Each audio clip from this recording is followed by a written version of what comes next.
It's not about skill, it's about curiosity and exploring and reconnecting with our body in a really intentional way where we feel safe enough and comfortable enough to really feel what's going on. And we have permission, self permission, and agency to express that. And through the expression of that, we're able to gain insights, gain clarity, we're able to transform emotional states. And more than anything, we're able to regulate ourselves and resource ourselves so that we're able to navigate life with intention and navigate life with a feeling of confidence that we know what's happening in our body at any Yeah. time. Hello, beautiful souls, and welcome to the Woo Curious podcast. Your map to the mystical, your key to the sacred, and your guide back home to yourself. I'm Eileen, a writer, a spiritual coach, energy healer, and slow living witch. This podcast is your invitation to explore a world where the mundane and the sacred intertwine. It's a haven for those ready to take the first steps into the realms of magic and mystery, providing a safe space for you to embark on your own enchanted journey towards healing and self-discovery. Here, I'll unveil the whispers of the mystical, the rituals often hidden in plain sight, and I'll engage in sacred conversation intended to stir your soul and lead you back into your power. I'm all about demystifying woo and witchcraft. So, whether you're a seasoned seeker or simply woo curious, I'm so delighted you've decided to join me on this journey. Let's make magic. Hello, Woo Crew, and welcome back to another episode of the Woo Curious podcast. I am your host, Eileen, and I'm joined today by a guest, Cathy Williams. Cathy is a trailblazer in the world of body-based healing and creative arts therapy, known for her empowering, compassionate approach. As an award-winning author, trainer, and facilitator, Cathy is the founder of Intuitive Self, where her workshops, courses, and one-on-one sessions support women to rekindle their relationship with their bodies and relearn how to listen to, trust in, and follow their intuition. She's joining us today from Melbourne, Australia. Welcome, Cathy. I'm so excited to have you here today. It's so beautiful to be connected. But I read you through your bio again. I read it before we got on the call, but I was like, oh yeah, my signature one-on-one program is called Rekindled, and so I was like, there's just so much, so much that we align on in terms of our passions and values and what we believe in, the work we bring to the world. So this is going to be a very rich discussion indeed. I am going to start, as always, by asking you about your connection to your spirituality or your journey into your spirituality and how it informs the work that you do in the world today. It's such a potent question, which I love. What a deep dive. So, I was brought up in a family that didn't follow religion at the time. And my dad was atheist, and my mum, I guess, you would call her maybe agnostic, like quite open, but there was no set religion. And I've always been quite grateful for that because the perspective that my mum really instilled in us from a young age was connection, like connection to self, connection to others through relationship, and then connection to Mama Earth. And one of my favorite memories is there is a really beautiful national park here in my hometown state, and we would do this walk together as children, and the ending, you come out onto this big boulder. You've got the ocean before you, you're surrounded by trees, and we would sit on this boulder. And, mum didn't use particular language, but this act of sitting on the boulder and looking out to Mama Ocean and almost like instilling this gratitude practice for being alive. I think that's when it sort of I felt that there was something bigger than myself, but it didn't have a name and it didn't have an image. Mm, So what that allowed was that I could continue to explore in my own way what that is and what that looked like and what that felt like. And Mum, I'm also so grateful for her because she gifted me this book that the book was filled with different quotes on every page. And the invitation was to hold it in your hands and feel into something that you might have been having a challenge with or that you wanted answers on. And then intuitively, where you open up, that quote is your answer mm, or some guidance. And mhm, thinking about it now, I'm like, "Oh, that's probably where I have my love for oracle cards and tarot cards." But it's that practice of, having a sacred pause and tuning in and being really intentional about a ritual to yeah, find guidance and to be open to guidance. And that is, my business, as you said, is called Intuitive Self. And for me, the through line with my life and all of my life lessons and how I make sense of everything I experience is, what is my intuition saying? How do I stay connected to her?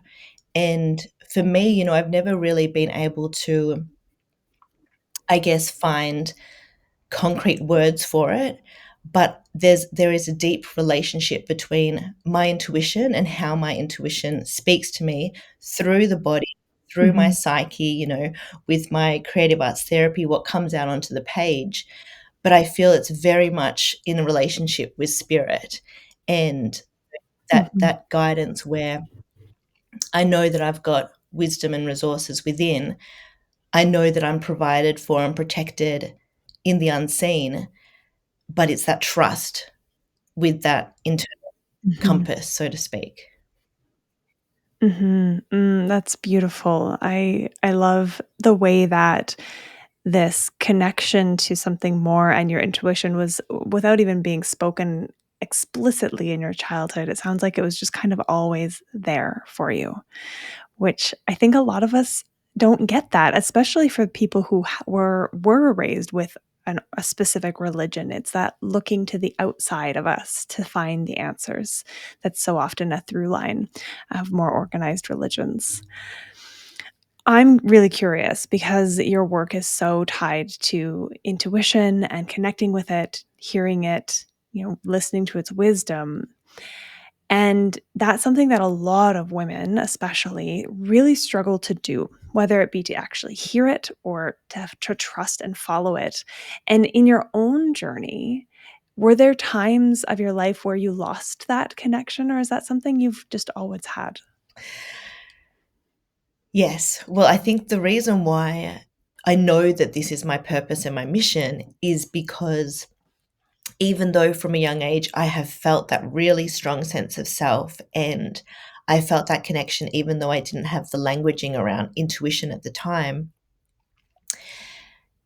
it is that relationship with my intuition that, has definitely given me the courage to make decisions in life that were, you know, probably, not convenient for other people and that they didn't understand or, going off the beaten track kind of thing.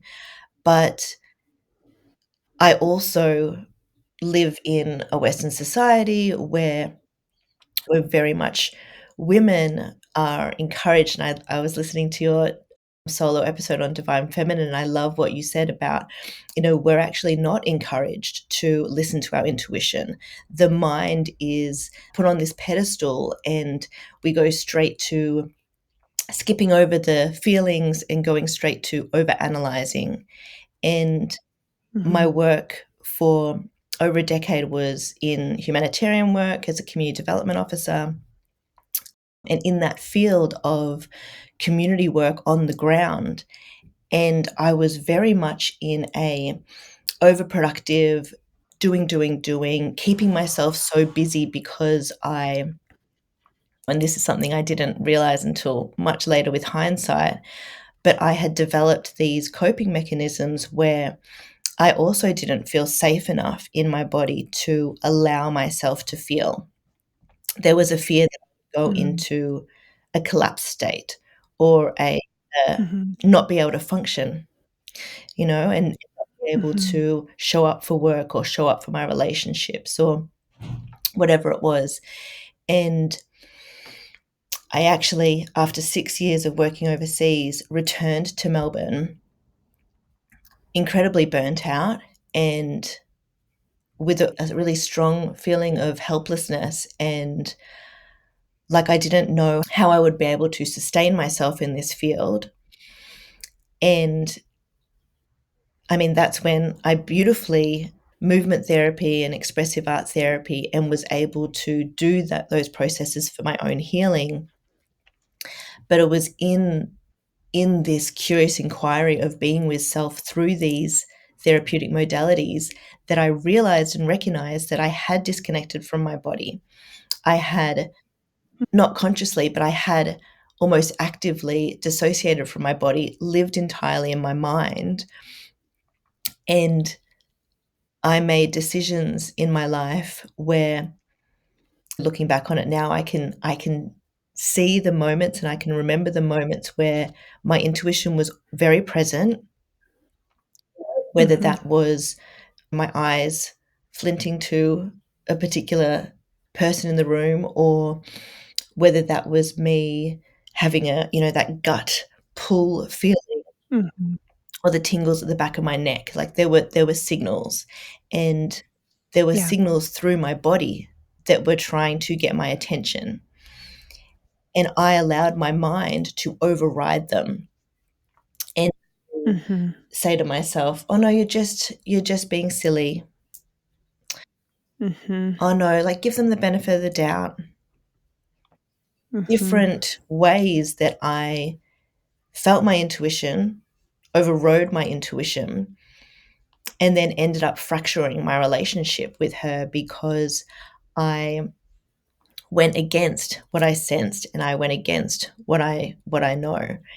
And Mm-hmm. it's meant that I stayed in toxic relationships longer than necessary. It meant that I have, yeah, put myself in situations that I knew weren't right for me. And Mm-hmm. part of my work and one of the opening stories that I share in my book is about I had to come back to a place where I acknowledge that she exists and open a dialogue with her where my opening line was, "I'm so sorry. I'm Yeah. so sorry Yeah. that I stopped listening." Yeah. And isn't that so often the case? I feel like so many women will be resonating with your story as you're listening. I'm certainly resonating with it. That willful ignoring of that voice that has always existed in us, and that so many of us were much more in tune with when we were very young, especially if we had relatively safe childhoods where we heard that voice. We listened. We didn't care if mom said it didn't make sense to eat ice cream at 10 o'clock. We wanted it and we knew. I mean, obviously sometimes it's your intuition and sometimes it's your taste buds. But that's just what came to mind. But there's this sense that, many of us remember a time of being able to connect and trust that voice. And then it's like society beats it out of Mhm. us and makes it not safe to do so. And that so often we learn the hard way by going against the intuition. I stayed in a marriage for years beyond its expiry date because I wasn't listening, because I was rationalizing and playing the role. And my intuition got as loud as heartburn that I was medicated for because I was experiencing it so frequently. And when I left that relationship after 5 years of knowing it was no longer the place for me, my heartburn went away. And I haven't had to take prescription medication for it since. And so I think that's just like that awareness for us. If we don't listen when she's quiet, she will get loud in some way or another. That's such a fascinating example because I really do believe that when we ignore those signals, they do become louder, and the body is always in communication with us. And, Mhm. it Yeah. got to that extreme, you know, dis-ease within yourself to have the heartburn. I really advocate for us continuing that, opening up our felt sense to be able to feel into how is our body uniquely speaking to us, and Mm. what is my body communicating at any given time? Because those signals will Mhm. get louder the more that we ignore them. Yeah. Yeah, and that's the work, right? Is to start to have those compassionate inquiries into what our bodies are saying and start to learn how to listen and trust again, which I expect or I imagine is exactly what you do with your work with the expressive art therapy and the movement inquiry too. Are those the practices you briefly mentioned it before, that those were the practices that you got to experience that helped you to reconnect with your own intuition? Can you speak a little more to what those are and how those were your way back or the path that helped you? Yes. So, at the time, I had come back and I was quite burnt out and at a bit of a loss as to how to continue in that field, and feeling, so much exhaustion in my body.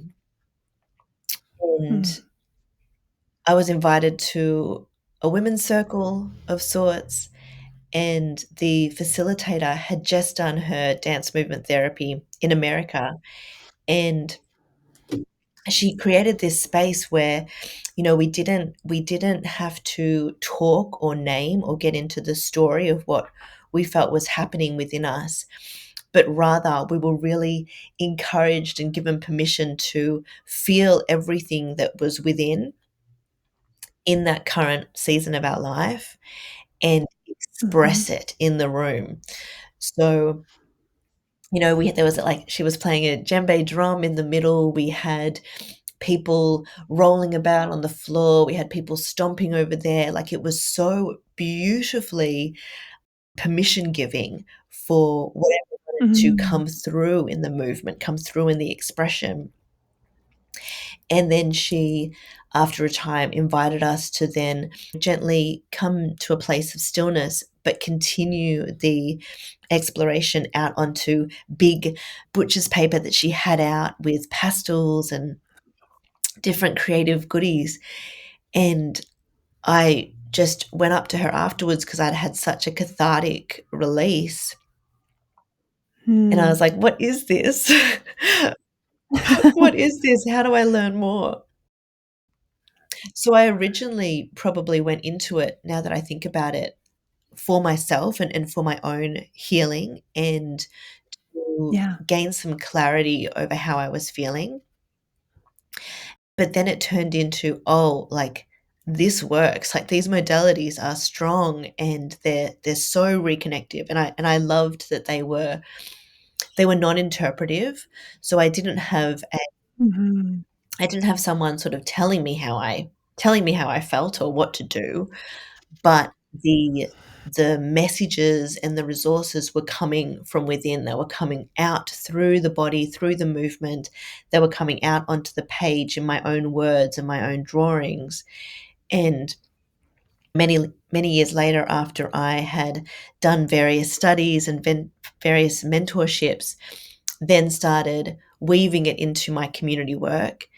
And then in 2016 started Intuitive Self, and offering Mm. these workshops and these ways of being with self really intentionally, not only in a deep way, but also in a playful way. Right.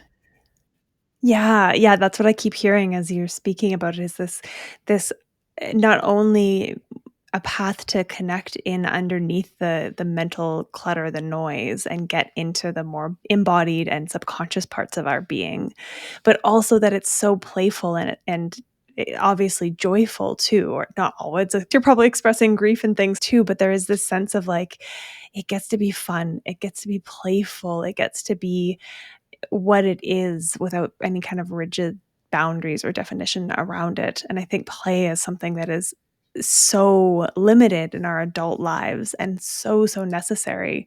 It feels like these two modalities really give extra benefit in that they are playful. Mm. It's been so refreshing to be in this Mm. field and to come to know these practices, but then to have the honor of introducing them to others with, okay, what are some other ways, avenues into knowing ourselves on a deeper level and being able to, you know, be with parts of ourselves that, yes, might be uncomfortable, but we're also uncovering gems in the process. Yeah, that makes a lot of sense. I'm sure there are a few people listening who are thinking, "Okay, that sounds all well and good, but I don't know how to move my body with any kind of coordination. I don't know how to draw. I'm not an artist." I would love to offer you the opportunity to speak to those two kind of concerns people might have if they're thinking of exploring these Yeah, modalities. absolutely. So, movement, somatic therapy, and expressive art therapy are very old practices, and they're founded in neuroscience, in psychology, in trauma informed work. And the way that I see it is that it really does complement what we know as traditional talk therapy, in that we are creating beautiful, safe spaces for someone to inquire with what's happening within them, but it is bringing in a somatic lens. So it is Mhm. presencing the body in the space, and it's being able to check in with the body and be like, where do you feel that in the body? What's the loudest part of the body? And for me, that body awareness and being able to not just live solely in the mind, but also not hate on the mind either, actually being like the mind has so many gifts and so many ways of protecting us and caring for us. So does the body, so does the heart. So how do we work with them in a really holistic sense all together and allow ourselves to feel safe in the body again, Mhm. and then work in partnership? And, you know, there's many misconceptions around this work where, yes, I often get, "Well, I'm not a dancer, I'm not an artist," and this sense from others who aren't familiar that it has to look a certain way or almost be performative. Mm, You know, mhm. I totally understand that, and what I always like to say is that, you know, it's not about skill, it's about curiosity and exploring and reconnecting with our body in a really intentional way, where we feel safe enough and comfortable enough to really feel what's going on. And we have permission, self permission, and agency to express that.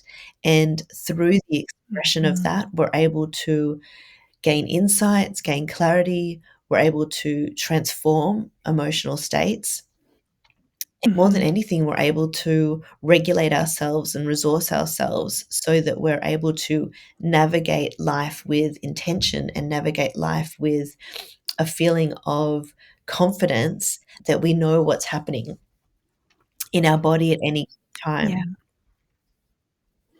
Yeah. Yeah, thank you for speaking to that. It is there's even as I think about it, I've done some movement, like embodied movement practices and even art practices where it's just an expressive practice. It doesn't matter what it looks like. And I think one of the biggest hurdles is that overcoming that it's not performative. It doesn't matter what it looks like. It doesn't matter if it's symmetrical. That one was huge for me. And the first time I did a intuitive movement practice, I really struggled to let my body tell me that no, actually, this side wants to do this thing and this side's going to do something else, and they're not going to match up and balance exactly perfectly like they do in a yoga class.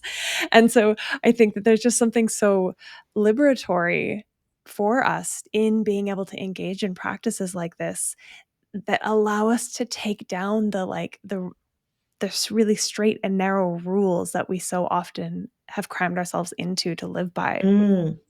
And that's a really good point. It's not a set sequence of moving, it's not choreographed dance or anything like that. It is, I ran a workshop yesterday, and many of the processes that I guided us through was simply to get us to connect to the body. And when you have that presence with self and presence with how you're holding your body and the different areas of your body that there might be tension or, a need to scratch or a particular sensation there, how does your body want to adjust? How does it want to move positions? How does it want to move in an expressive way? And really sort of following the impulses that, again, come from the intuition. It comes from yourself. And it's not about even, big, grand, fast movements. It could be really subtle adjustments. And that makes you feel Mhm. a lot more comfortable in a space. That allows you to feel a lot more grounded in a space. There's many different ways that we can take this. And what I love is that you always have agency, and it's really fostering that relationship with yourself. Mhm. Yeah, that's beautiful. Thank you for sharing that little bit of wisdom from that workshop yesterday, and the way that you help encourage people find that ability to express themselves and be themselves. It's so hard sometimes to even get in contact with, okay, what does my body want me to do? How do you help guide folks who are struggling to even know, like who are feeling rigid or stuck, or, whether it be through art or through movement or any other practices you have, when they say, "Oh, I don't know what my body wants." How do you guide them there? It's such a common question, and one that I can completely relate to, because when we have ignored or numbed or overridden our body for so long, it needs to be intentional that we spend some moments every day just to acknowledge that we're in a body. And one of the practices that I encourage people to do at home is, even when you're in the shower and you're washing your soap, so there's that beautiful self touch as you're, soaping up, Mhm. just to be a little bit more intentional about that with, oh, thank you, arms, thank you, heart, thank you, legs, for carrying me, and connecting with that body through somatic touch. In the morning, maybe it's waking up different parts of the body.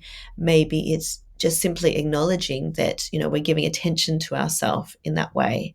And for me, this is definitely a practice. It's something that we consistently need to do with intention. And again, that doesn't mean that we have to go to a full day workshop or a week-long retreat. It's about finding ways that we can pepper it into our everyday, because the more that we do something, the more intentional it can become, and we're developing, like we're honing that muscle and that relationship. Mhm. I read something around, the mind like goes back to and reverts back to what's familiar. So by Yeah. doing a practice, we're then getting really familiar with that, and it's becoming part of our daily ritual. It's becoming part of how we move through the world. So not feeling comfortable or not feeling safe enough to connect with our body is very common. And so the practices that I start with is very gentle. It's beginning with the breath, and I don't ever guide someone to change their breath or to breathe in a certain amount of seconds. I'm just bringing an awareness to the breath. And we Mhm. say breath, we automatically, maybe we soften a little more. Yeah, I sure did. As soon as you said breath, I was like, "Oh, yeah, breathe." Um, but the breath can be such a beautiful resource for us. And even if anyone's intimidated or not sure what that could look like in terms of movement straight away, just noticing the subtle movements within your inhalation and your exhalation, whether that's on, like, with your chest or your belly, but that is that really subtle movement. and bringing that awareness to the self. We do a lot of body scans or body maps at the start just to give attention to different parts of the body. And one of my favorite practices I've called a impulse stretch. So it's when Mm. we might have been sitting for a long time at our desk at work, and we have an impulse to move and adjust. And making that a little practice where, for 2 or 3 minutes, and with or without music, maybe you want to put on your favorite track, you're following the impulses to one by one, maybe go through different body parts and just stretch out and move your body to your own internal rhythm. And that's a Mm. really gentle and accessible way for people who maybe are intimidated by a practice, just to start to feel into, maybe it's a really gentle and slow shoulder roll. Maybe they want to shake their body. Maybe they want to brush off the day, for example. There's really, Mhm. I like to call them entry points of being with the body. And that's it. We don't have to make it a really big thing. There's definitely places that we Yeah. can go to it, and I love guiding people through longer form intuitive movement practices where they can get really intentional about how a particular emotion wants to be expressed, and they've got a Right. container of music that can support them there as well, with different beats and different rhythms. But it looks Mhm. different for everyone, and every session's different, and I tailor it also to the theme that's happening in someone's life. So I just love being able to do what I do because there's so much newness, there's so many different creative possibilities with it, and it's very unique to every individual. It's beautiful. The philosophy behind it and the way that you offer this wisdom into the world feels such a beautiful match for everything that I think and believe too. You said for a few times like that intention, bringing an intention and awareness and ritual, and that idea that it doesn't have to be complicated.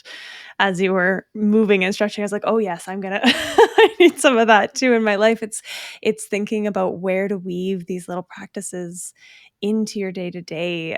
If it feels onerous or hard to do something big or new, it's those small little moments that increase our capacity and start to really rewire some of those neural pathways. It makes so much sense. Yes. Yeah.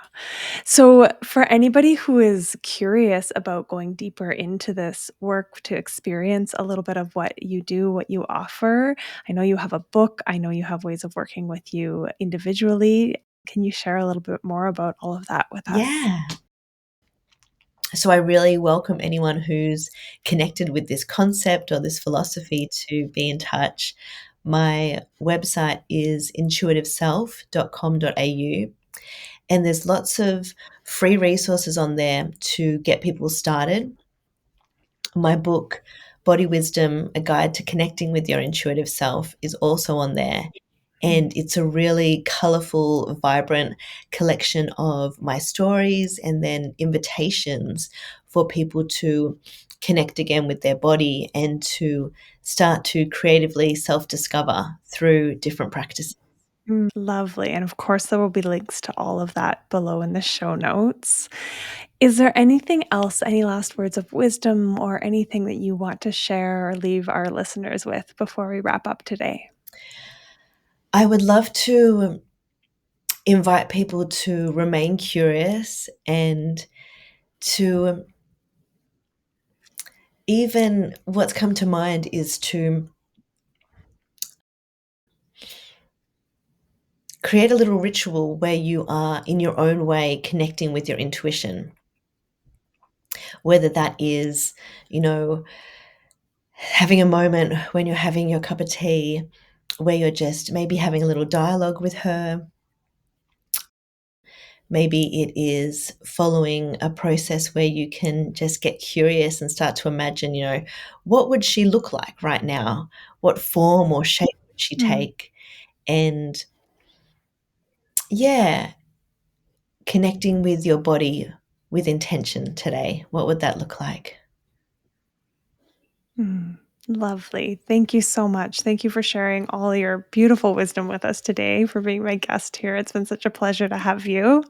It's been so beautiful. Thank you so much for sharing your love and creating this community, and being someone who, when I started listening to you, I was like, oh, I really want to reach out and connect.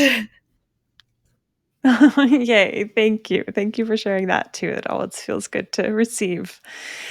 And thank you, everybody, for listening, Woo Crew. That's the end of this episode. As always, please like, subscribe, rate, comment, review. I don't know the words for the things on the platform that you're on, but do the thing that helps this podcast get out to more humans like you.